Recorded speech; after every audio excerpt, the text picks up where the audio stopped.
I know for many of you out there, it certainly feels like we are in the midst of a great storm. And for some of you, it might feel like that the waves of the storm are just crashing, beating up against you. You might feel like the waves are going to overtake you. You might feel helpless. You might feel like you have nowhere to turn. Right now, my brothers and sisters, God is calling each one of us as Christians to place our trust in Him, to turn to Him with great faith, as hard as that might be to do. Today, I'd like to briefly reflect on a beautiful passage from the Gospel of Mark chapter 4. Some of you have heard me reflect on this, but I think it's worthy of repeating, especially today.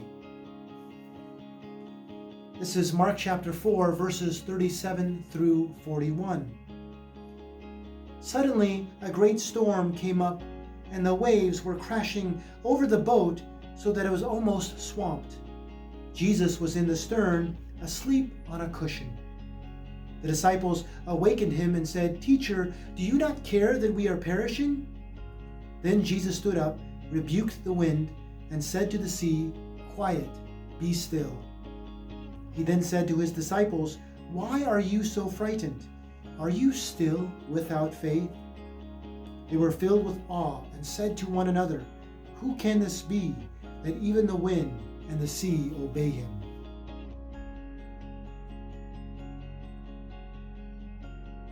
Again, we might be in the midst of a storm, but we have to remind ourselves that Jesus is still in charge, that He is at the helm. He is not oblivious to what's going on in the world. It might feel like to us that He is just asleep while we are here perishing, but Jesus is in control, He is in charge, and we need to have faith and trust in Him. Why are we so frightened? I think when we give in too much to fear and an overabundance of anxiety and concern, Jesus looks at us and lovingly says, as He said to His disciples, "Are you still without faith?" Jesus needs us to trust in Him. He needs us to place our faith in Him, He who is our captain.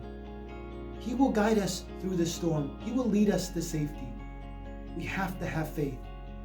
Although it might seem like He doesn't know what's going on or He's fast asleep, He is there. He is in charge. He will lead us and guide us during this time. We have to have faith. We cannot give into fear. I encourage you, my brothers and sisters, to make this simple phrase a prayer right now. And it's a phrase that comes from the inscription underneath the Divine Mercy image. Jesus, I trust in you. Jesus, I trust in you. That can be our prayer. Jesus, I trust in you. Saying this little line, saying this declaration of trust in God doesn't take away the fact that we are concerned and worried, but it means that we are placing our complete trust in God, in Jesus, His Son. Although we are going through a storm and we are carrying crosses and experiencing challenges, may we not be afraid. May we instead place our trust deep in God. And may we say together to our Lord Jesus, "Jesus, I trust in you."